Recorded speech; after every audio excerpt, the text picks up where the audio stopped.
வணக்கம். PRD தங்கம் வலைதள செய்தி சேனலின் செய்தியாளர் ஈஸ்வரன். பாட்டாளி மக்கள் கட்சி ராணிப்பேட்டை மேற்கு மாவட்ட செயலாளர் நல்லூர் SP சண்முகம் அவருடைய தலைமையில் இன்று பொங்கல் தினவிழாவை முன்னிட்டு பொங்கல் சிறப்பு பொதுக்குழு கூட்டம் ராணிப்பேட்டை மேற்கு மாவட்ட தலைமை அலுவலகத்தில் இன்று நடைபெற்றது. இந்த கூட்டத்தில் அனைவருக்கும் மாவட்ட செயலாளர் நல்லூர் SP சண்முகம் அவர்கள் புதிய ஆண்டும் பொங்கல் திருவிழாவுக்கும் அனைத்து பொறுப்பாளர்களுக்கும் தொண்டர்களுக்கும் முதலில் வாழ்த்துக்களை தெரிவித்துக் கொண்டார். அதைத் தொடர்ந்து வருகின்ற காலங்களில் நாம் எவ்வாறு செயல்பட வேண்டும், மருத்துவர் ஐயா மருத்துவர் சின்னையா நமக்கு என்ன கட்டளை இடுகிறார்களோ அதை ஒவ்வொருவரும் கடமை தவறாமல் செய்ய வேண்டும் என்று பேசினார்.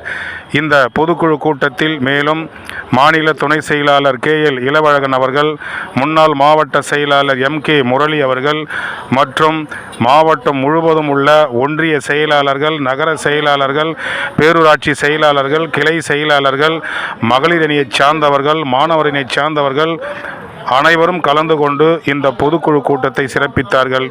அதனைத் தொடர்ந்து மருத்துவர் ஐயாவுடைய நல் ஆசியோடும் மருத்துவர் சின்னையாவுடைய நல் ஆசியோடும் அனைவருக்கும் பொங்கல் திருநாளை முன்னிட்டு நாட்காட்டி வழங்கப்பட்டது. இனிப்புகள் வழங்கப்பட்டன. கூட்டத்திற்கு வருகை புரிந்த அனைவருக்கும் உணவு வழங்கி மகிழ்விக்கப்பட்டது. இதில் மகளிர் அணியை சார்ந்தவர்கள் அனைவரும் கலந்து கொண்டது பெருமையாக இருந்தது என்று மாவட்ட செயலாளர் பேசினார். அதைத் தொடர்ந்து அனைவரும் மருத்துவர் ஐயாவினுடைய மருத்துவர் சின்னையாவினுடைய பொங்கல் நல்வாழ்த்துக்களும் தெரிவிக்கப்பட்டது. செய்திக்காக பாட்டாளி மக்கள் கட்சி பொங்கல் சிறப்பு பொதுக்குழு கூட்டத்திலிருந்து செய்தியாளர் ஈஸ்வரன். பொங்கல் சிறப்பு பொதுக்குழு கூட்டம் ராணிப்பேட்டை மேற்கு மாவட்ட தலைமை அலுவலகத்தில் இன்று நடைபெற்றது. இந்த கூட்டத்தில் அனைவருக்கும் மாவட்ட செயலாளர் நல்லூர் SP சண்முகம் அவர்கள் புதிய ஆண்டும் பொங்கல் திருவிழாவுக்கும் அனைத்து பொறுப்பாளர்களுக்கும் தொண்டர்களுக்கும் முதலில் வாழ்த்துக்களை தெரிவித்துக் கொண்டார்.